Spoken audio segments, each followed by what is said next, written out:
Hello everyone, myself Ramvilas Singh. I am mechanical engineer and currently working as a lecturer in Government Polytechnic College Chittorgarh.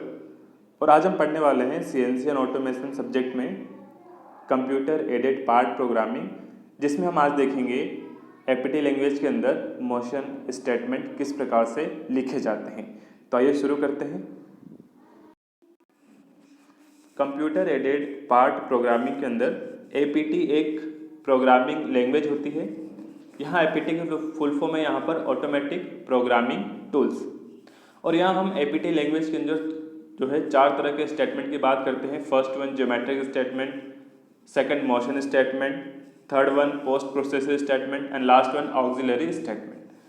तो यहाँ पर हम geometric statement को previous lecture में देख चुके हैं और करंट लेक्चर में हम देखेंगे मोशन स्टेटमेंट, और बाकी के जो दो बचे हुए रहेंगे post processor and auxiliary statement, उसको हम देखेंगे नेक्स्ट लेक्चर में। तो ये स्टार्ट करते हैं मोशन स्टेटमेंट के बारे में, किस प्रकार से हम डिफाइन करेंगे और उसका यूज हम कैसे करेंगे प्रोग्राम बनाने में। आइए शुरू करते हैं। Motion statement. Motion statements are also known as machine control instructions.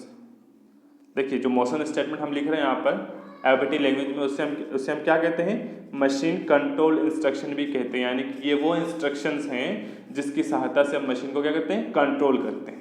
Clear? इसका मतलब क्या है, टूल की मोशन को हम कंट्रोल करते हैं कि टूल को किस प्रकार से कटिंग करते हुए आगे बढ़ना है, इस चीज को हम यहाँ पर कंट्रोल करते हैं। It is easier to define a geometric entity that is a part of a profile then to calculate the desire tool position और पाथ। देखिए यहाँ पर एक बार अगर हमने ज्योमेट्री एलिमेंट जितने भी हैं, ज्योमेट्री एंटिटी जितने भी हैं, पॉइंट, लाइन, सर्कल, प्लेन, अगर हमने इसको डिफाइन कर रखा है ज्योमेट्री एंटिटी को, तो उसके जस्ट बाद हम क्या करते हैं, टूल की पोजीशन या फिर जो टूल की पाथ है उसको हम यहाँ पर कैलकुलेट करके यहाँ पर लिखते हैं। क्लियर? यानी कि हम क्या करते हैं कि टूल की मोशन के बारे में बताते हैं, टूल के पाथ के बारे में यहाँ पर बताते हैं। क्लियर? तो सबसे पहले अगर हमने ज्योमेट्रिक स्टेटमेंट दे रखा है तो हम उसके साथ क्या करेंगे, यहाँ पर मोशन स्टेटमेंट लिखेंगे, यानी कि जो टूल का जो कटिंग पाथ है वो हम यहाँ पर डिफाइन करने जा रहे हैं। ठीक है? The APT language allow us to define a cutter motion on the basis of geometry entities earlier. यानी कि जो हमने पहले ज्योमेट्रिक एंटिटी को डिफाइन कर रखा है तो हम उसके साथ क्या करेंगे, यहाँ पर टूल की मोशन को हम यहाँ पर डिफाइन करेंगे, यानी कि टूल का जो कटिंग पाथ है उसको हम यहाँ पर डिफाइन करेंगे कि टूल को कहाँ से कहाँ पर जाना है, फिर आगे कहाँ से कहाँ पर जाना है, कैसे जाना है, किस फीड रेट के साथ जाना है, तो वो हम यहाँ पर डिफाइन करने वाले हैं। तो देखिए यहाँ पर मोशन कमांड लिखने का तरीका क्या है, एक फॉर्मेट है। देखिए फॉर्मेट क्या है, motion command oblique description data, यानी कि हमें यहाँ पर एक कमांड देना होगा और स्लेश करके यहाँ पर जो है मोशन के बारे में बताना होगा कि मोशन जो है कहाँ तक होगी। ठीक है, ये हमें बताना होता है डिस्क्रिप्टिव डाटा के अंदर। देखिए जो मोशन कमांड है आपका, ठीक है, देखिए motion command indicate that movement the tool should make, यानी कि कौन सी मूवमेंट यहाँ पर करनी है टूल को। ठीक है, what movement. Clear? Motion command indicate what movement, यानी कि कौन सी यहाँ पर मूवमेंट टूल को करनी है, यानी कि टूल को अप जाना है, टूल को डाउन जाना है, या फिर टूल को फॉरवर्ड जाना है, या फिर टूल को बैकवर्ड जाना है। तो ये सारी चीज़ हम किसमें बताएंगे, मोशन कमांड में लिखेंगे। ठीक है, go to, go right, go back, इस तरीके से। ठीक है, अब इसका किस स्लेश में लिखते हैं, डिस्क्रिप्टिव डाटा। तो दैट जो है डिस्क्रिप्टिव डाटा क्या देख लेते हैं, descriptive data following the slash tell the tool where to go. ठीक है, डिस्क्रिप्टिव डाटा ये बताएगा कि टूल को जाना कहाँ पर है, एक्चुअली कहाँ तक जाना है। ठीक है, तो मोशन कमांड ये बताता है कि टूल को कौन सी मोशन करनी है, किस प्रकार की मोशन करनी है। ठीक है, और जो डिस्क्रिप्टिव डाटा होता है इसका वो ये बताता है कि जो मोशन करनी है वो कहाँ तक करनी है, यानी कि वो मोशन करके टूल को कहाँ तक पहुँचना है। तो ये आपको क्लियर हो गया होगा, motion command oblique descriptive data ये फॉर्मेट है जिसके थ्रू हम क्या करते हैं, मोशन स्टेटमेंट को यहाँ पर लिखते हैं। एग्जाम्पल देख लीजिए, जैसे यहाँ लिखा हुआ है गो टू ऑब्लिक P1, यानी कि गो टू मतलब रैपिडली जाना है टूल को, कहाँ तक जाना है, P1 पॉइंट तक जाना है। ठीक है, आगे देख लेते हैं हम फ्रॉम ऑब्लिक STRPNT। तो इसका मतलब भी क्या है कि टूल क्या करेगा, STRPNT से हम किसको जो है किसका सिंबल, ये स्टार्ट पॉइंट का सिंबल है। हम जो स्टार्ट पॉइंट को STRPNT सिंबल से हम डिनोट कर सकते हैं, यानी कि स्टार्ट पॉइंट से टूल आपका मूव होना स्टार्ट होगा। इसका मतलब ये है, ठीक है। जिसके आप देखिए यहाँ पे लिखा हुआ है GORJT, यानी कि गो राइट, यानी कि टूल को कहाँ जाना है, राइट डायरेक्शन में जाना है, ठीक है। L1 के सहारे जाना है और L2 तक जाना है, ठीक है। Go right oblique L1 comma past comma L2, यानी कि L1 के सहारे टूल को मोशन करना है, L1 लाइन के सहारे, और कहाँ तक जाना है, L2 लाइन तक जाना है। तो पास्ट इन सब का मतलब हम आगे देखेंगे। तो अभी हमने ये देखा किस प्रकार से इसका फॉर्मेट होता है मोशन स्टेटमेंट का। तो अब हम यहाँ पे क्या करेंगे कि मोशन स्टेटमेंट को समझने के लिए हम जो है कुछ पॉइंट्स के फॉर्म में इसको जो है पढ़ेंगे, कुछ महत्वपूर्ण बिंदु के रूप में हम देखेंगे कि किस प्रकार से हम मोशन स्टेटमेंट्स जो विभिन्न प्रकार की हैं हम उसको कैसे लिखते हैं और किस प्रकार से हम यहाँ पर उपयोग में लेते हैं। तो आइए देखते हैं point number 1, the word from, यानी कि यहाँ पे जो है फ्रॉम वर्ड का यूज होता है, is use to begin the sequence of motion, यानी कि जब कंटूरिंग मोशन आपकी स्टार्ट होगी, यानी कि जब मिलिंग मोशन स्टार्ट, जब आपको जो है मिलिंग ऑपरेशन करना है और मिलिंग स्टार्ट करना है, तो स्टार्ट करने से जस्ट पहले हम क्या करते हैं, फ्रॉम कमांड का यूज करते हैं। और फ्रॉम कमांड यूज करने के बाद हम क्या करते हैं, कंटूरिंग ऑपरेशन को, जो मोशन के जो सीक्वेंस हम उसको स्टार्ट कर देते हैं, ठीक है। तो यहाँ पर क्या होता है, देखिए tool must be given start point और होम पोजीशन, यानी कि टूल को सबसे पहले स्टार्ट पॉइंट या होम पोजीशन पे हम लाते हैं, फिर वहां से हम कटिंग करना स्टार्ट करते हैं, ठीक है। तो इस होम पोजीशन से और इस स्टार्ट पोजीशन से टूल को एक्चुअल कटिंग पाथ पे लाने के हम जो यूज करते हैं स्टेटमेंट, वो क्या है, फ्रॉम। जो वर्ड क्या है, फ्रॉम वर्ड है। जैसे यहाँ पे लिखा हुआ है, देखिए यहाँ पर फ्रॉम ऑब्लिक P0, इसका मतलब क्या है कि जो P0 स्टार्ट पॉइंट था आपका, जो P0 स्टार्ट पॉइंट है, जो होम पोजीशन है, वहां से टूल को कहाँ मूव कराना है, अब नेक्स्ट पॉइंट पर मूव कराना है, ठीक है। ये हम यहाँ पर इंस्ट्रक्शन दे रहे हैं, मोशन कंट्रोल इंस्ट्रक्शन यहाँ पर दे रहे हैं, ठीक है। यानी कि सबसे पहले हमने जो है ज्योमेट्रिक स्टेटमेंट डिफाइन कर दिए हैं। अब जब हम क्या करेंगे, जब हम मोशन स्टेटमेंट लिखेंगे तो सबसे पहला जो स्टेटमेंट लिखेंगे वो यही लिखेंगे, from oblique start point, clear. तो ये हमें ध्यान रखना है, फ्रॉम ऑब्लिक स्टार्ट पॉइंट मतलब कि अब P0 आपका स्टार्ट पॉइंट है और टूल आपका P0 से स्टार्ट करेगा और अब जो एक्चुअल कटिंग ऑपरेशन है वो यहाँ पर करेगा, ठीक है। जो एक्चुअल पाथ होगा बिलिंग का, उस पर ये मोशन करेगा, ठीक है। तो ये हमें ध्यान रखना है कि फ्रॉम से हमें यहाँ पे स्टार्ट करते हैं। जिसके यहाँ पे देखिए फ्रॉम ऑब्लिक P0, P0 क्या, देखिए P0 एक सिंबल है, P0 पॉइंट को डिफाइन करने वाला सिंबल है। तो P0 क्या होना चाहिए, पहले से डिफाइन किया हुआ होना चाहिए, जैसे इस तरह से जो है डिफाइन किया हुआ है, P0 equal two point oblique 0 1 2, ठीक है। इस तरीके से अगर आप सिंबल नहीं लिखना चाहें तो आप डायरेक्ट क्या लिख सकते हैं, इसकी वैल्यू लिख सकते हैं। अगर पहले से डिफाइन किया हुआ नहीं है पॉइंट P0, तो आप क्या कर सकते हैं, इसकी जो है कोऑर्डिनेट की वैल्यू लिख सकते हैं, फ्रॉम ऑब्लिक 0.0, 1.0, 2.0। तो इससे हम देखा कि हम जो है फ्रॉम वर्ड का किस प्रकार यूज करते हैं, ठीक है। फ्रॉम ऑब्लिक हम लिखते हैं स्टार्ट पॉइंट, ठीक है।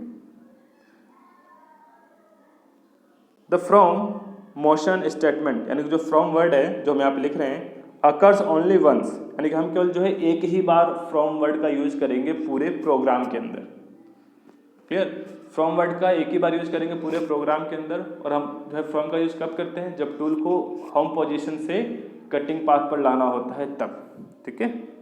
वो हम स्टार्ट में करेंगे तो ऑब्वियसली एक ही बार यूज करेंगे और प्रोग्राम स्टार्ट पर हम इसका यूज करेंगे, ठीक है।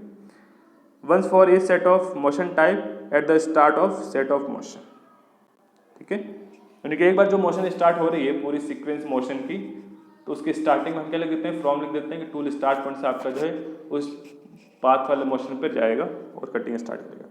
अब हम देखते हैं command in point two point motion, clear. यानी कि जब पॉइंट टू पॉइंट मोशन करना है टूल को, तो हम कमांड किस प्रकार से देते हैं, मोशन कमांड।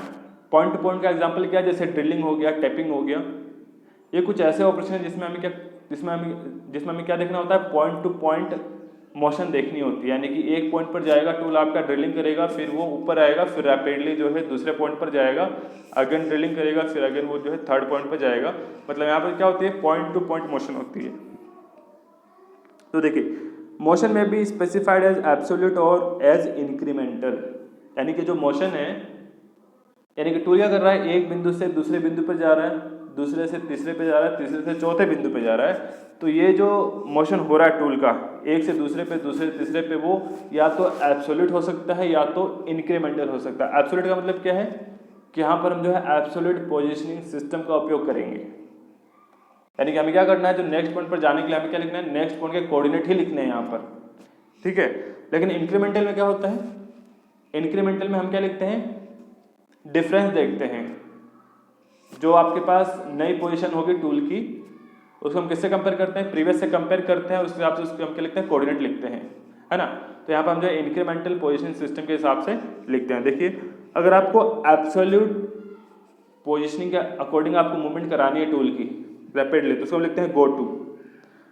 तो यहाँ पर अपने पास जो दो कमांड है, एक गो टू और एक गो डेल्टा, GODLTA, गो टू और गो डेल्टा। गो टू का मतलब क्या है कि टूल आपका जो है एब्सोल्यूट डायमेंशनिंग के हिसाब से मूवमेंट कर रहा है, पॉइंट टू पॉइंट, क्लियर। और गो डेल्टा का मतलब क्या है कि टूल आपका पॉइंट टू पॉइंट मूवमेंट कर रहा है, किसके हिसाब से, इंक्रीमेंटल पोजीशनिंग के हिसाब से मूवमेंट यहाँ पर कर रहा है। तो हमें यहाँ पे ध्यान रखना है। The go to statement instruct the tool to go to particular point location specified in descriptive data। तो GoTo क्या करता है, GoTo टूल को ये बताता है कि आपको एक निर्धारित पॉइंट पर जाना है रैपिडली, ठीक है। और उस पॉइंट को हम कैसे डिफाइन करते हैं, और हमने जो है उस पॉइंट को किसमें लिखा हुआ है, ऑब्लिक करके हमने जो है डिस्क्रिप्टिव डाटा में यहाँ पे लिखा हुआ है। जैसे यहाँ पे देखिए आप GoTo/P2, GoTo मतलब टूल को रैपिडली जाना है, कहाँ पर, P2 पर जाना है, और P2 एक पॉइंट का सिंबल है, ठीक है। तो P2 क्या होना चाहिए, पहले से स्पेसिफाई हमने किया हुआ होना चाहिए। तो P2 पॉइंट अर्लियर डिफाइंड होना चाहिए। अगर आपने P2 को अर्लियर डिफाइंड नहीं करा, तो अगर आपने नहीं कर रखा तो आप क्या लिखेंगे, GoTo/25.0, 40.0, 0, यानी कि इस बिंदु पर टूल आपका रैपिडली पहुंच जाएगा, इस लोकेशन पर टूल आपका पहुंच जाएगा, ठीक है। तो GoTo का हम उपयोग इस प्रकार से करते हैं एब्सोल्यूट पोजीशनिंग के according point two point motion कराने के लिए। अब हम देख लेते हैं गो डेल्टा क्या मतलब है। Go delta command specifies as incremental move for the tool, यानी कि अब जो है इंक्रीमेंटल पोजीशनिंग के हिसाब से टूल आपका मूव करेगा एक बिंदु से दूसरे बिंदु को और दूसरे बिंदु से तीसरे बिंदु की ओर।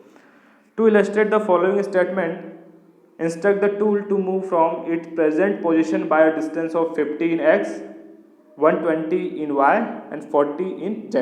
यानी कि एक बिंदु से दूसरे बिंदु की ओर टूल आपका जा रहा है, ठीक है। और यहाँ पर जो दूसरा बिंदु है वो पहले से x दिशा में तो 40 जो है x दिशा में 50 mm दूर है, y दिशा में 120 mm दूर है, और z दिशा में 40 mm दूर है, ठीक है। तो यहाँ पर हम कैसे लिखते हैं, देखिए यहाँ हम लिखते हैं गो डेल्टा/del x, del y, del z, यानी कि तीनों ही डायरेक्शन में जो डिफरेंस है, यानी कि जो डिस्टेंस है वो हम यहाँ पे लिखेंगे, ठीक है। यानी कि x दिशा में कितना डिफरेंस है दोनों पॉइंट के बीच में, y दिशा में कितना डिफरेंस है, z दिशा में कितना डिफरेंस है, ठीक है। एक्चुअली इसमें क्या होता है इंक्रीमेंटल में, जैसा कि हमको पता है कि इंक्रीमेंटल में कोई भी पोजीशन की जब हम कोऑर्डिनेट लिखते हैं तो हम क्या देखते हैं, जो प्रीवियस जो लोकेशन थी उसको हम देखते हैं ना, और उसके कंपेयर में हम क्या करते हैं, उस नई लोकेशन के हम जो कोऑर्डिनेट यहाँ पे लिखते हैं। तो इंक्रीमेंटल में तो ऐसा ही होता है, लेकिन एब्सोल्यूट में क्या होता है, किसी पोजीशन के अगर हमें कोऑर्डिनेट लिखने हैं तो हम केवल एक रेफरेंस पॉइंट होता है, उसके सापेक्ष हम कोऑर्डिनेट पॉइंट लिखते हैं। तो यहाँ पर सेम यही कॉन्सेप्ट है, ठीक है। गो डेल्टा मतलब प्रीवियस को देख करके यहाँ पे लिखना है। तो ये क्लियर हुआ होगा। देखिए इसको आप जो ऐसे भी समझ सकते हैं कि जो आपके पास GoTo है वो क्या है, G90 वाला है, G90:00, यानी कि रैपिडली वो एब्सोल्यूट पोजीशन के हिसाब से मूव करा रहा है टूल को। और गो डेल्टा का मतलब क्या है कि वो G91 यानी कि इंक्रीमेंटल पोजीशनिंग के हिसाब से वो रैपिडली मोशन करा रहा है पॉइंट टू पॉइंट, ठीक है। तो आई होप क्लियर हुआ होगा कि आप जो है गो डेल्टा में कैसे यूज करेंगे टूल को, और टूल की मोशन के लिए, और GoTo को आप कैसे यूज करेंगे, ठीक है। गो डेल्टा का उपयोग ज़्यादा वहाँ पर होता है जहाँ पर आपको ड्रिलिंग करनी है, यानी कि ड्रिलिंग में क्या होगा कि टूल आपका सरफेस ऊपर रहेगा, ठीक है, फिर कुछ mm नीचे जाएगा, ठीक है, फिर कुछ mm ऊपर आएगा ड्रिल करने के बाद। तो यहाँ पर जब टूल आपका नीचे जा रहा है और ऊपर आ रहा है, तो उस केस में हम क्या करेंगे, गो डेल्टा का यूज करेंगे। जितना नीचे जाना है वो आप लिख देंगे गो डेल्टा के अंदर, जेड जो है डेल जेड की जगह आप लिख देंगे -20, यानी कि वो -20 जो है 20 mm नीचे जाएगा। फिर जब ऊपर जब ऊपर लाना हो तो आपके लिखेंगे गो डेल्टा, फिर जेड जहाँ पे जेड है वहाँ लिखेंगे आप +20, यानी कि वो 20 mm ऊपर आ जाएगा। तो ये कुछ इस तरीके से आपको उपयोग में लेना होता है। हम थर्ड देख लेते हैं, third point, commands in contouring motion. कि जब कंटूरिंग मोशन हो रही है, कंटूरिंग का मतलब ये है कि एक निश्चित प्रोफाइल के सहारे टूल आपका कटिंग करता हुआ जो है कटिंग मशीनिंग कंप्लीट करता है, कटिंग कंप्लीट करता है, ठीक है, तो देख लेते हैं क्या होता है। Contouring motion is the movement of cutting tool along the part profile, यानी कि कोई आपके पास पार्ट है, कोई आपके पास ऑब्जेक्ट है और वो आपको ऑब्जेक्ट बनाना है, तो उस ऑब्जेक्ट की जो प्रोफाइल है उस प्रोफाइल के सहारे सहारे जो मशीनिंग होती है ना, जो मिलिंग ऑपरेशन होता है उस जो है प्रोफाइल के सहारे, प्रोफाइल से जो है टच होकर, तो उसको हम क्या बोलते हैं, कंटूरिंग बोलते हैं। ठीक है, क्लियर, यानी कि जो पार्ट की जो प्रोफाइल है उसके सहारे यहाँ पर कटिंग टूल की मूवमेंट यहाँ पर होती है।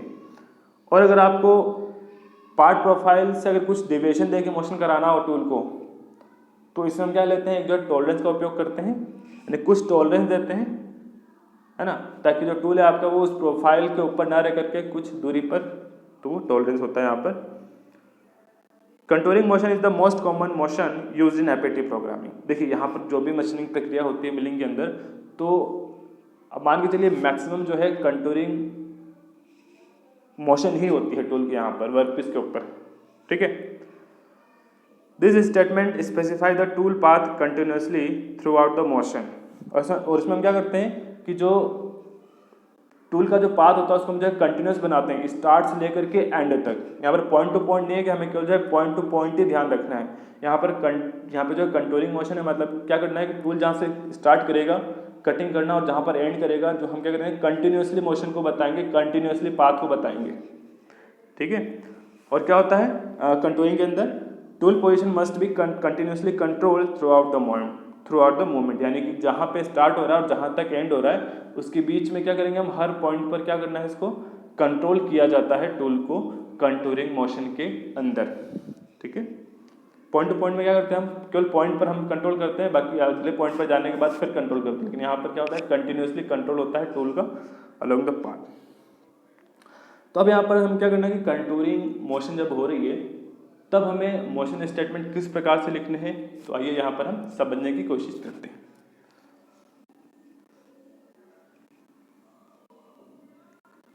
देखिए यहाँ पे आपके पास टूल है, tool is directed along to intersecting surfaces. ठीक है, until it reaches a third surface, यानी देखिए यहाँ पर हमें टूल को हम इस प्रकार से मूव कराते हैं कि ये जो है दो इंटरसेक्टिंग सरफेस के सहारे मूव करता है। जैसे देखिए यहाँ पे आपको दिख रहा है सरफेस 1 2 3, ठीक है, 1 2 3, 1 2 एंड 3, तीन सरफेस है आपके पास। तो 1 और 3 इंटरसेक्ट कर रहे हैं, 2 और 3 भी इंटरसेक्ट कर रहा है और 1 और 2 भी आपस में इंटरसेक्ट यहाँ पर कर रहे हैं। ठीक है, तो यानी कि जो 1 और 3 सरफेस है इसके सहारे टूल आपका मोशन करेगा, और कहाँ तक मोशन करेगा, सरफेस 2 तक मोशन करेगा। यानी कि टूल देखिए आपको यहाँ से मोशन करना स्टार्ट कर रहा है और कहाँ तक मोशन करेगा, जब तक कि ये सरफेस 2 को टच ना कर जाए। ठीक है, तो यहाँ पर इस प्रकार से 3 सरफेस होंगे। ठीक है, पहला सरफेस होगा आपके पास नंबर 1 वाला ड्राइव सरफेस। ठीक है, दूसरा सरफेस होगा आपके पास पार्ट सरफेस, और जो तीसरा सरफेस होगा यानी कि जहाँ तक टूल को मोशन करनी है उसको बोलेंगे हम चेक सरफेस। ठीक है, तो यहाँ देखिए they make use of 3 surface, drive surface, check surface and part surface.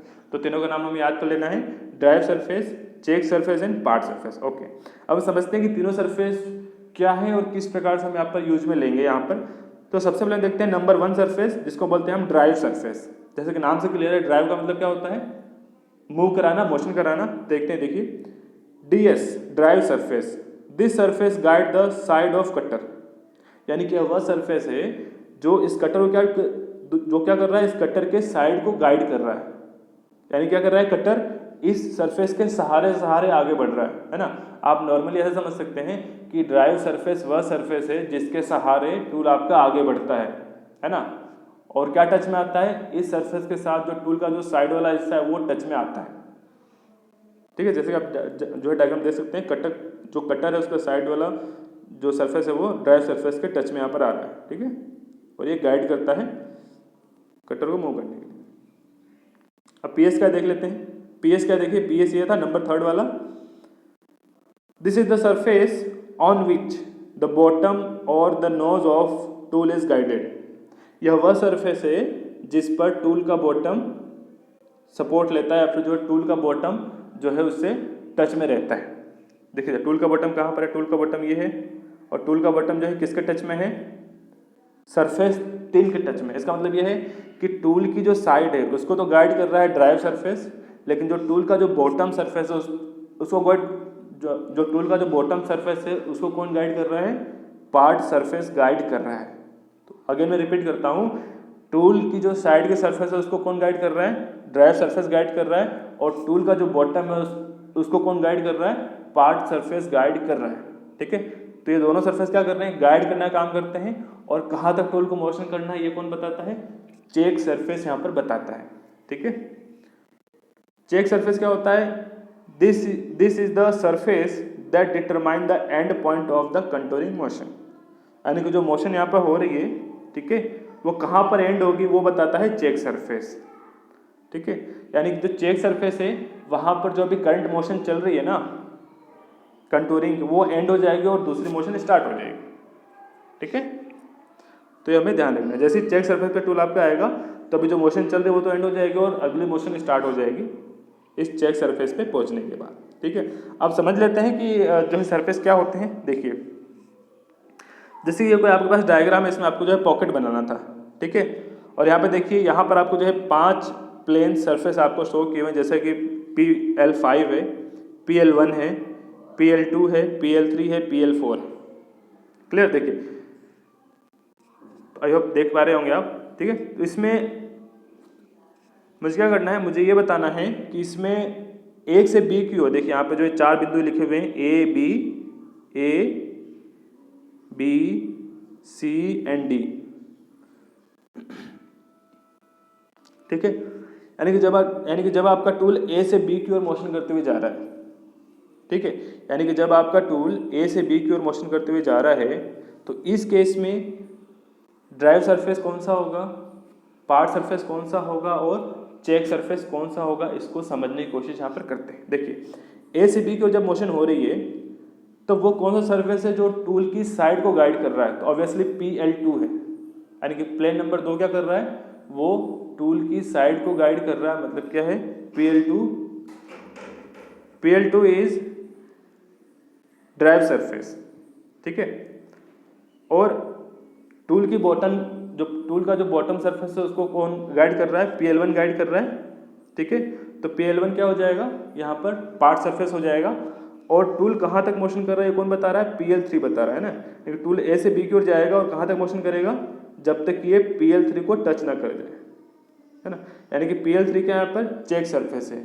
ठीक है, चेक सरफेस ये बताता है कि वहाँ तक टूल को मोशन करनी है, उसके बाद मोशन एंड हो जाएगी और अगली मोशन स्टार्ट हो जाएगी। ठीक है, तो इस तरीके से जो है B से C की ओर भी आप बता सकते हैं और C से D की ओर आते समय भी आप बता सकते हैं। देख लेते हैं, देखिए जैसे ना जो है A से B की ओर मोशन हो रही है, तो इस टेबल में आप देख सकते हैं, इसको साथ में रखते हुए अगर A से B की ओर मोशन हो रही है तो सबसे पहले हम देखते हैं ड्राइव सरफेस, यानी कि जो टूल के साइड को गाइड कर रहा है वो क्या है, PL2 है। ऑब्वियसली A से B की ओर मोशन करते समय क्या है, ड्राइव सरफेस PL2 है, और पार्ट सरफेस क्या है, PL1 है, यानी कि तीनों मोशन के लिए A से B तक, B से C तक और C से D तक, तीनों ही मोशन के लिए जो पार्ट सरफेस है वो क्या है, PL1 ही है।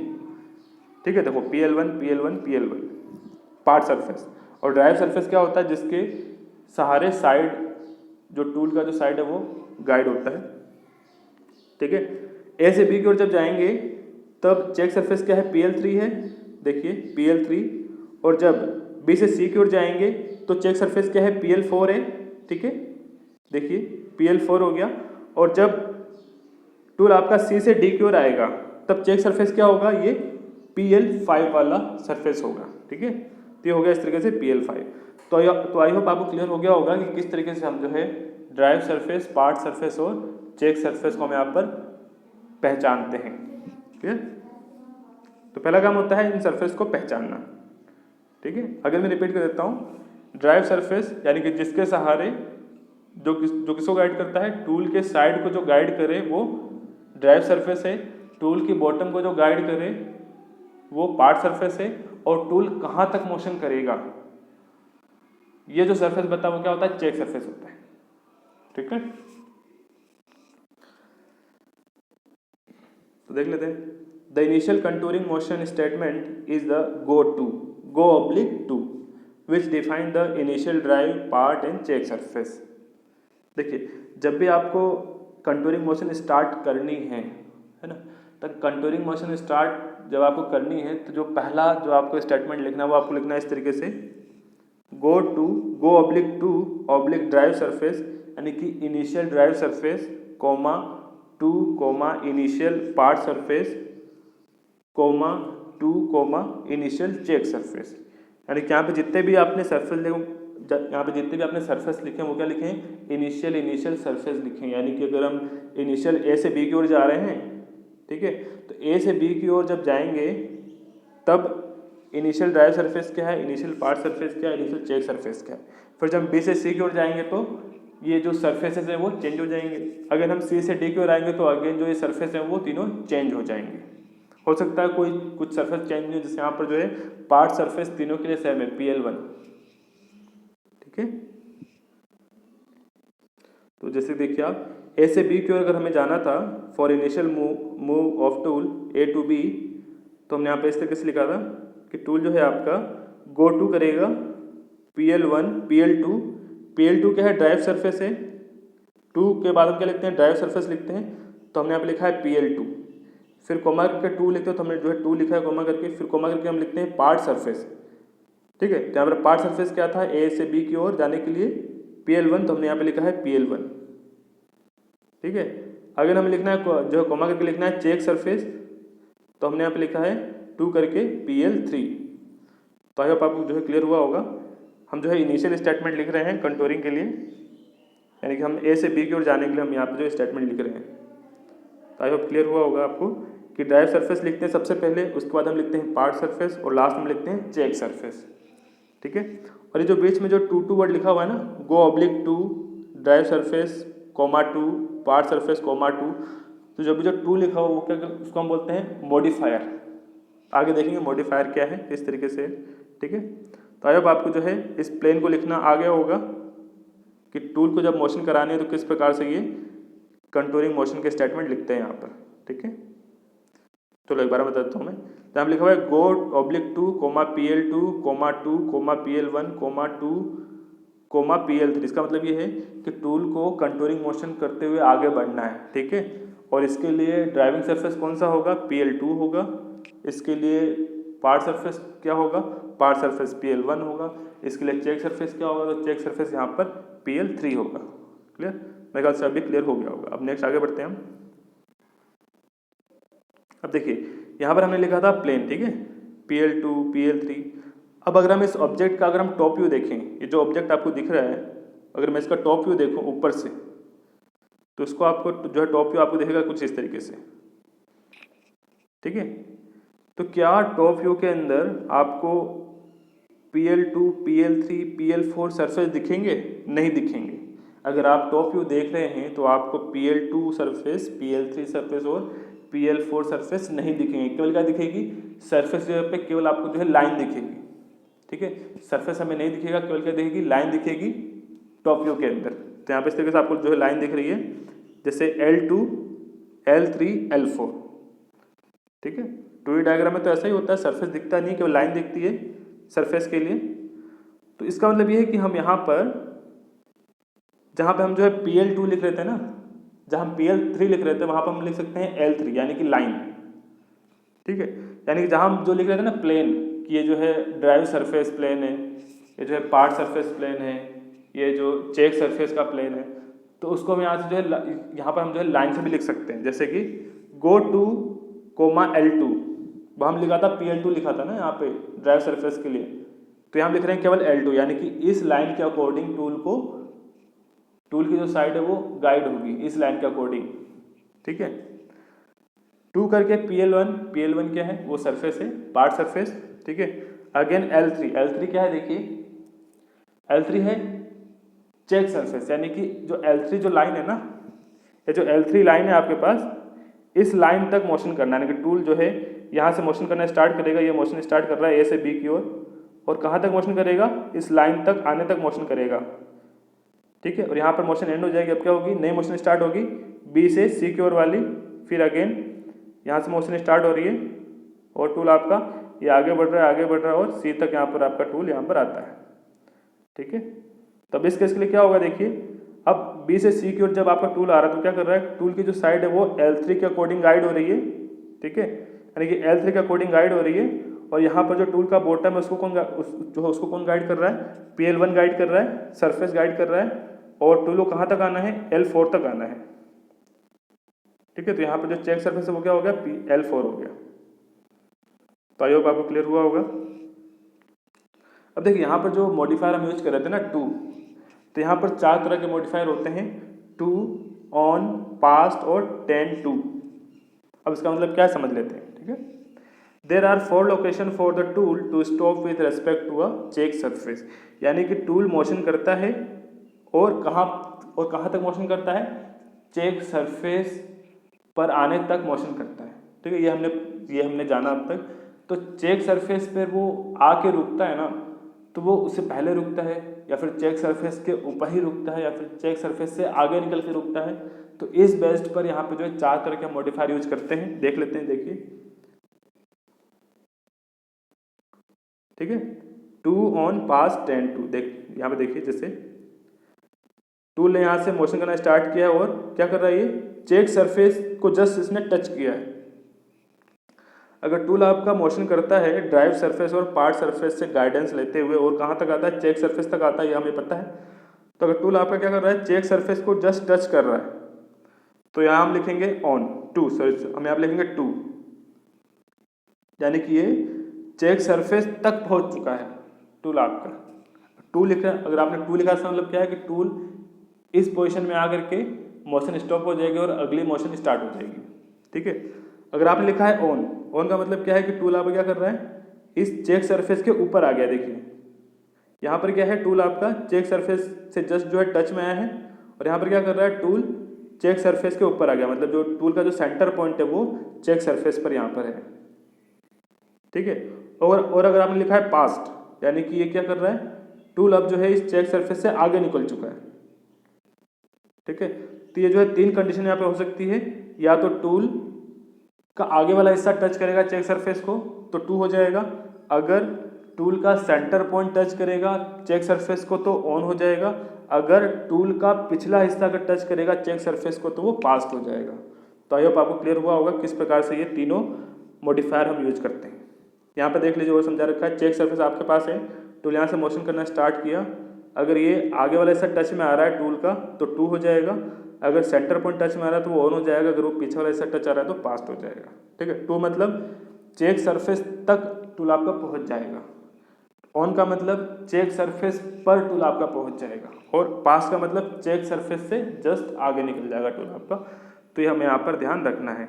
ठीक है, और 10-2 का मतलब क्या वो भी देखते हैं आगे। देखिए, टू मॉडिफायर का क्या मतलब है, stop the tool when the first surface of tool would come in contact with check surface, यानी कि जब पहला सरफेस टूल का कांटेक्ट में आएगा चेक सरफेस के तो टूल की मोशन यहाँ पे स्टॉप हो जाएगी। ठीक है, ऑन का मतलब क्या है, where the centre point of tool would come in contact with check surface, यानी जब चेक सरफेस के साथ सेंटर पॉइंट टच में आएगा तो मोशन स्टॉप हो जाएगी। पास्ट का मतलब क्या है, the tool where the last surface of tool would contact the check surface, यानी जब लास्ट सरफेस का कॉन्टेक्ट आएगा, कॉन्टेक्ट में होगा चेक सरफेस के तो मोशन स्टॉप हो जाएगी। और 10-2 का मतलब क्या है, stop the tool at the point of circular tangency with the edge of the tool, यानी कि वहाँ पर काम आता है जहाँ पर कि जो है आगे सर्कुलर मोशन होने वाली है, सर्कुलर पाथ पर मोशन होने वाली है। ठीक है, तो 10-2 हम वहाँ यूज लेते हैं, यानी कि सर्कुलर टेंजेंसी पॉइंट पर पहुंच जाता है ना, तो वहाँ हम लिखते हैं 10-2।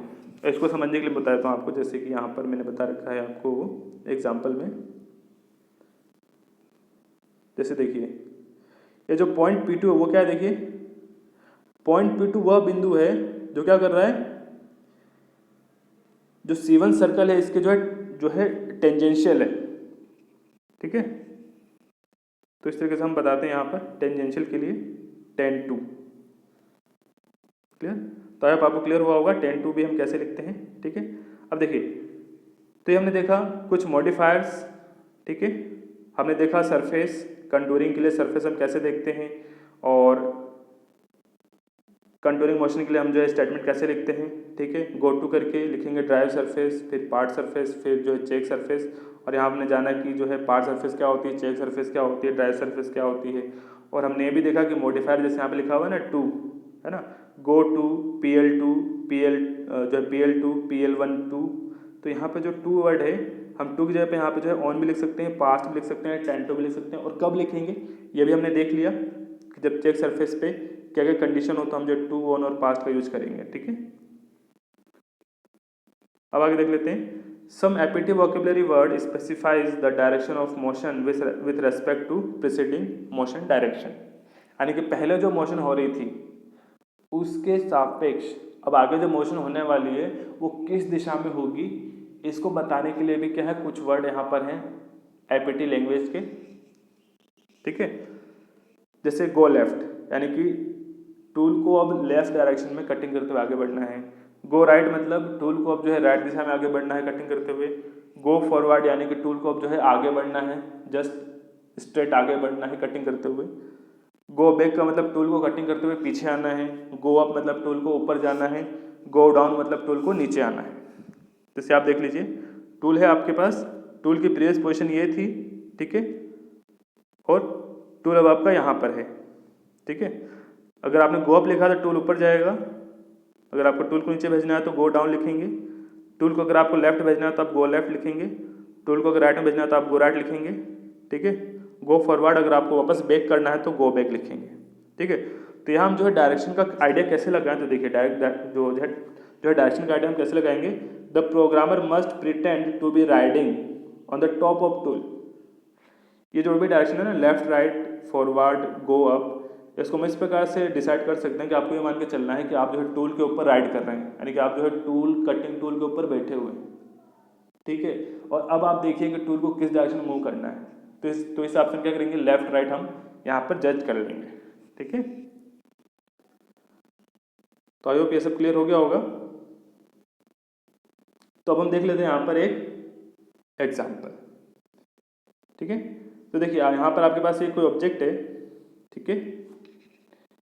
आपके पास कुछ ऐसा ऑब्जेक्ट है, इसमें PL1 ऊपर वाला सरफेस है और PL2 नीचे वाला सरफेस है। यहाँ पर आप ध्यान रख लीजिए कि ये एक ऑब्जेक्ट है जिस पे आपको मिलिंग ऑपरेशन करना है इस प्रोफाइल के अलोंग, ठीक है। और इस प्रोफाइल में इस ऑब्जेक्ट में PL1 तो ऊपर वाला सरफेस है और PL2 नीचे वाला सरफेस है, ठीक है। अगर हम इसका फ्रंट व्यू देखें और टॉप व्यू देखें तो आपको इस प्रकार से दिखेगा। ये फ्रंट व्यू इस प्रकार से, PL1 ऊपर वाला सरफेस, PL2 नीचे वाला सरफेस। और यहाँ पर देखिए, यहाँ पर सबसे पहले हमें जो है एक जो है स्टार्ट पॉइंट डिफाइन करना होता है, दैट इज द P0 या होम पोजीशन है। टूल यहाँ से स्टार्ट करेगा और इस पाथ में एंटर करेगा और कटिंग करते हुए वापस P0 पे आ जाएगा, ठीक है। तो चलिए अब हम लिखने की कोशिश करते हैं यहाँ पर स्टेटमेंट। तो मैंने कहा था कि सबसे पहले हम क्या लिखते हैं, सबसे पहले हम लिखते हैं फ्रॉम, ठीक है। अब सबसे पहले हम लिखते हैं from P0, from oblique P0, यानी कि starting point and tool move from it, यानी कि P0 जो है स्टार्टिंग पॉइंट है और टूल यहाँ से मूव होगा और इस कटिंग पाथ में आकर एंट्री लेगा और जो है इस पाथ पर कटिंग कंप्लीट करेगा, ठीक है। और इसके बाद हम क्या लिखते हैं, इसके बाद हम लिखते हैं इनिशियल कंटूरिंग स्टेटमेंट, ठीक है। अब इनिशियल कंटूरिंग स्टेटमेंट यहाँ देख लेते हैं। देखिए टूल क्या करेगा, इस P0 पॉइंट से P1 के पास आएगा। ये जो आपको सर्कल दिख रहा है छोटा सा, इस पोजीशन पे आएगा टूल आपका, है ना, टूल आएगा इस पोजीशन पे आएगा टूल आपका, क्लियर।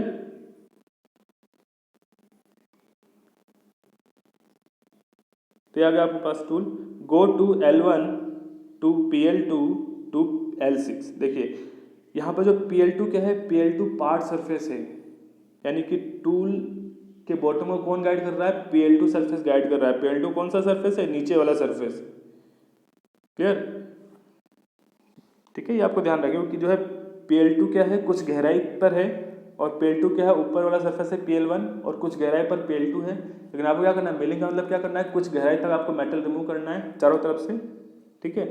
तो यहाँ पर जो पार्ट सरफेस होगा वो क्या होगा, PL2 होगा। तो यहाँ पर जो है हर जगह क्या होगा, पार्ट सरफेस PL2 ही होगा, ठीक है। L1 क्या है, मतलब L1 क्या है, ड्राइविंग सरफेस, यानी कि जो है L1 के अकॉर्डिंग टूल आपका ड्राइव करेगा और कहाँ तक जाएगा, L6 तक जाएगा, और क्या है, टू है। मॉडिफायर क्या है यहाँ पर, टू। ये आपको मॉडिफायर यहाँ पर ध्यान रखना है। मैं टू क्या, यहाँ पे जो टू का क्या मतलब है, टू का मतलब जो है L6 तक पहुँचेगा। L6 से आगे निकलेगा, आगे नहीं निकलेगा। क्या L6 पर आएगा, नहीं आएगा, L6 तक पहुँचेगा, है ना। तो ये देखिए यहाँ पे जो L6 तक आएगा सबसे पहले, ये देखिए, है ना। L6 से आगे नहीं बढ़ा, जैसे L6 के लिए ये जो लाइन दिख रही है आपको वर्टिकल, ये L6 जो है आगे नहीं बढ़ा है, केवल L जो है L6 लाइन को ये जो है टच कर रहा है केवल इस तरीके से। ये नहीं इस लाइन पर है, नहीं ये आगे है। तो पहला स्टेटमेंट आ गया आपके पास, इनिशियल कंटूरिंग मोशन, और टूल कहाँ पहुँच जाता है, पॉइंट P1 के आसपास पहुँच जाता है। ठीक है। अब नेक्स्ट हम लिखेंगे L1 के अलोंग मोशन के लिए, है ना। अब जो लाइन L1 है, L1 के अलोंग मोशन के लिए हम जो है अब स्टेटमेंट लिखने वाले हैं। अब L1 के अलोंग मोशन में क्या होगा, देखिए L1 तो हो जाएगा ड्राइविंग सरफेस, ठीक है। और यहाँ पर जो है पार्ट सरफेस तो हमेशा PL1 ही रहेगा, PL2 ही रहेगा, सॉरी। और यहाँ पर जो चेक सरफेस है वो क्या हो जाएगा, यानी कि कौन सा सरफेस आने के बाद टूल मोशन बंद कर देगा। तो यहाँ पर जो C1 सरफेस आपको दिख रहा है, यहाँ पे जो है C1 सरफेस आने के बाद टूल क्या कर रहा है, ये स्ट्रेट लाइन वाले मोशन को एंड कर रहा है, ठीक है। यानी कि यहाँ पर ड्राई सरफेस L1 हो गया, चेक सरफेस C1 हो गया, और पार्ट सरफेस क्या हो गया, PL2 हो गया। तो ये आप लिख दीजिए यहाँ पर, ठीक है। गो राइट, देखिए टूल आपका मोशन करते हुए P0 से यहाँ गया था, P1 के आसपास गया था। अब क्या कर रहा है, टूल राइट डायरेक्शन में आगे बढ़ेगा ऑब्वियसली। टूल आपका यहाँ से यहाँ गया, अब क्या कर रहा है, टूल आपका यहाँ से राइट डायरेक्शन में इस तरीके से मूव करेगा। तो क्या लिखेंगे हम, गो राइट लिखेंगे। ये जो वर्ड है ना गो टू, ये केवल हम एक ही बार लिखते हैं इनिशियल, उसके बाद हम क्या लिखते हैं, go right, go left, go forward, ये लिखते हैं, ठीक है। तो हमको यहाँ पर ध्यान रखना है, ठीक है। तो हमने यहाँ लिखा गो right oblique to coma L1 यानी कि यहाँ पर L1 ड्राइविंग सरफेस है, यानी कि L1 के सहारे कटिंग होगी। यहाँ पर L1 गाइड करेगा टूल को टू PL2, यानी कि जो यहाँ पर पार्ट सरफेस क्या है, PL2 है, एंड 10 टू C1। और क्या करना है, C1 चेक सरफेस है, और टूल को किस प्रकार से रुकना है, चेक सरफेस पे टेंजेंशियल होते हुए रुकना है। तो ये देखिए जो टूल है आपका, जो C1 सरफेस पे टेंजेंशियल होने के बाद रुक जाएगा। देखिए यहाँ पर हमें एक चीज़ ध्यान रखनी है कि जो चीज़ यहाँ पर रिपीट हो रही है उसको हमें आगे नहीं लिखना है। जैसे कि यहाँ पर देखिए, आप इन दोनों स्टेटमेंट देखिए, एक तो आप इसमें देखिए, ठीक है, और एक आप इसमें देखिए, ठीक है। इसमें जो मॉडिफायर रिपीट हो रहे हैं उसे हमें नहीं लिखना है। जैसे यहाँ पर जो है टू रिपीट हो रहा है, L1 से पहले वाला, और L1 के बाद वाला टू भी रिपीट हो रहा है, तो उसको हम यहाँ पर नहीं लिखेंगे। तो जो मॉडिफायर रिपीट हो रहा है उसको हम यहाँ पर नहीं लिखेंगे। और दूसरी चीज़ क्या है कि यहाँ पर पार्ट सरफेस भी रिपीट हो रहा है, पार्ट सरफेस चेंज नहीं हो रहा है, तो पार्ट सरफेस को भी हम यहाँ पर नहीं लिखेंगे, ठीक है। तो देखिए, तो इसको हम इस तरीके से लिख सकते हैं। यहाँ पर हम क्या करें, टू को नहीं लिखें और PL2 को भी नहीं लिखें, तो हम इसको इस तरीके से लिख सकते हैं, go right oblique L1 comma 10 to comma C1। तो ये क्लियर हुआ होगा। Not writing the repetitive modifier, जो मॉडिफायर रिपीट हो रहे हैं हमें उसको नहीं लिखना है, और पार्ट सरफेस रिपीट हो रहा है तो उसको भी नहीं लिखना है। और इस तरीके से टूल आपका क्या करता है, बिंदु P2 के पास पहुंच जाता है, ठीक है। अब क्या करना है, टूल को C1 सरफेस के अलग मोशन कराना है, तो हम क्या लिखेंगे, देखिए गो फॉरवर्ड, यानी कि इसमें आपको गो लेफ्ट गो राइट नहीं लिखना है, गो फॉरवर्ड, यानी कि जो सिलेंड्रिकल सरफेस है उसके अलग क्या करेगा, टूल आपका फॉरवर्ड मोशन करेगा।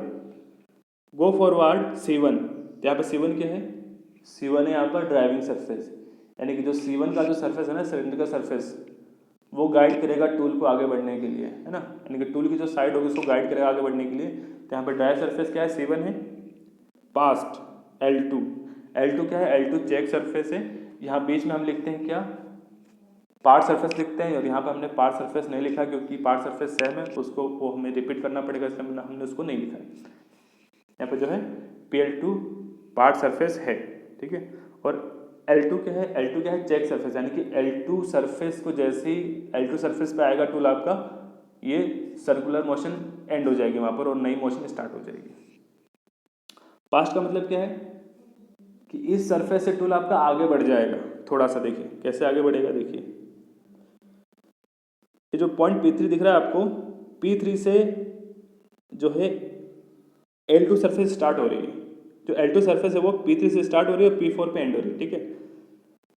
तो अगर आपने लिखा होता 2, मतलब कि टूल आपका क्या होता, P3 से पहले पहले तक ही होता। अगर आपने लिखा होता ऑन, तो ऑन का मतलब क्या है कि टूल आपका जो है P3 के जस्ट पैरेलल होता। अब आपने लिखा आपने पास्ट, यानी कि जो P3 से टूल आपका आगे निकल जाएगा इस तरीके से, ठीक है, यानी कि जो सरफेस है उससे थोड़ा आगे निकल जाएगा चेक सरफेस से, ठीक है, यानी कि सरफेस को उसने टच किया और टच करके थोड़ा आगे निकल गया तो पास्ट हो गया। अगर केवल टच ही किया है तो वो 2 हो जाएगा, और अगर सरफेस पर ही आ गया है तो वो हो जाएगा ऑन, ठीक है। तो इस प्रकार जो टूल आपको जो है P3 पॉइंट के पास आ गया। अब क्या करना है आपको, टूल को L2 का अलोंग मोशन कराना है, L2 सरफेस का अलोंग मोशन कराना है। तो यहाँ पर आप लिख दीजिए go forward, again go forward करना पड़ेगा क्योंकि टूल आपका जो है यहाँ पर आ गया है P3 पॉइंट के पास, और जो टूल आपका यहाँ से P4 पॉइंट की ओर मोशन करेगा इस पाथ पे, जो रेड कलर का पाथ दिख रहा है। तो यहाँ पर आ जाएगा आपके पास go forward L2 comma past comma L3, ठीक है। तो इस तरीके से टूल आपका L3 पे पहुँच जाएगा, सॉरी L3 चेक सरफेस के पास पहुँच जाएगा और L2 सरफेस के अलोंग मोशन करते हुए यहाँ पर पहुँचेगा। पास्ट का मतलब ये जो L3 सरफेस है उससे थोड़ा सा आगे निकल जाएगा टच करने के बाद भी। कैसे आगे निकल रहा है देखते हैं, देखिए यहाँ पर यहाँ पे जो L3 सरफेस आपको दिख रहा है, ये सरफेस ये रहा, ठीक है। तो टूल आपका क्या कर रहा है, इस सरफेस से आगे निकल गया, देखिए टूल जो है आगे निकल चुका है। अगर आप लिखते ऑन तो यहीं तक रहता, अगर आप लिखते सॉरी अगर आप लिखते 2 तो पीछे ही रहता, अगर आप लिखते ऑन तो इस पॉइंट पर आ जाता। सरफेस की जो लाइन है, ये जो लाइन दिख रही है आपको L3 वाली, इसके जो है लाइन पर आ जाता, और यहाँ पर आपने लिखा है पास्ट, मतलब कि इस लाइन से ये आगे बढ़ गया इस तरीके से, ठीक है। तो पास्ट का मतलब क्या होता है, लाइन से आगे बढ़ जाना, सरफेस से आगे बढ़ जाना, ठीक है। तो इस तरीके से हम मोशन करा लेंगे यहाँ पर गो फॉरवर्ड। अब क्या करेंगे, देखिए यहाँ पर टूल आपका यहाँ पर आ चुका है, इस पॉइंट पर आ चुका है, P4 के पास आ चुका है। अब क्या करना है, टूल को लेफ्ट डायरेक्शन में लेके जाना है ना। टूल कहाँ जाएगा, लेफ्ट में जाएगा। तो अब आप जो है यहाँ पे लिखेंगे गो लेफ्ट, है ना। तो यहाँ पर आपने लिखा है गो लेफ्ट L3, यानी कि टूल अब जो है लेफ्ट डायरेक्शन में जाएगा। L3 ड्राइविंग सरफेस होगा यहाँ पर, और L4 से आगे निकल जाएगा टूल आपका। पास्ट L4 मतलब कि L4 से आगे निकल जाएगा, और पार्ट सरफेस तो सेम रहेगा, ठीक है। तो L4 चेक सरफेस है, उससे आगे निकल जाएगा, और L3 क्या है, ड्राइविंग सरफेस है। तो यहाँ पर यही हो रहा है, देखिए टूल जो है आपका वो L3 के अलोंग मोशन कर रहा है। L3 क्या है, ड्राइव सरफेस है, और ये जो L4 लाइन है, जो L4 लाइन है ना, एक एंगल पे जो लाइन है L4, इससे इस लाइन से आगे निकल चुका है। देखिए जो L4 लाइन है वो रेड वाली लाइन नहीं है, ब्लू वाली लाइन है, L4 L3 जो भी है, ठीक है, जो सरफेस की वो लाइन है, ठीक है। तो पास्ट हो गया। आप देखिए अब टूल आपका पहुंच चुका है कहाँ पर, P5 बिंदु के पास पहुंच चुका है, यहाँ पर पहुंच। अब क्या करना है, टूल को यहाँ से मूव करा करके और यहाँ पे लाना है, यानी कि टूल जो है यहाँ पर है, अब टूल यहाँ से मूव करके यहाँ पर आएगा इस L4 पाथ के अलोंग। तो क्या कर, देखिए यहाँ पर जो L5 पाथ है ना, ये ब्लू वाला, क्या टूल आपका इस L5 को क्रॉस कर रहा है, नहीं कर रहा है। क्या टूल आपका इस L5 लाइन पर आ रहा है, नहीं आ रहा है। क्या कर रहा है, L5 को टच करके पहले ही रुक गया। यहाँ पर देखिए, यहाँ पर क्या हो रहा था, यहाँ पर क्या हो रहा था कि टूल आपका जो है L3 जो लाइन है इससे आगे निकल गया, ठीक है। L3 जो लाइन यहाँ तक है इससे आगे निकल गया टूल आपका, लेकिन यहाँ पर क्या है कि टूल आपका L5 से आगे नहीं निकला है, L5 से पीछे, मतलब यहाँ पर हम क्या यूज करेंगे, 2 यूज करेंगे, यानी कि L5 तक। अब हम क्या यूज करेंगे, 2 यूज करेंगे। यहाँ पर हमने यूज किया है go left L4 to L5, यानी कि L4 तो गाइडिंग सरफेस है, L5 चेक सरफेस है, और इसको क्या करना है, चेक सरफेस को टच करते ही रुक जाना है, चेक सरफेस पर भी नहीं जाना और चेक सरफेस से आगे भी नहीं निकलना है, ठीक है। तो इस तरीके से हम और लिख देंगे स्टेटमेंट, और लास्ट में क्या करेंगे, रैपिडली P0 पॉइंट पर हम यहाँ पर लेके आ जाएंगे। तो अब आपको समझ में आया होगा स्टेटमेंट कैसे लिखते हैं, मोशन स्टेटमेंट।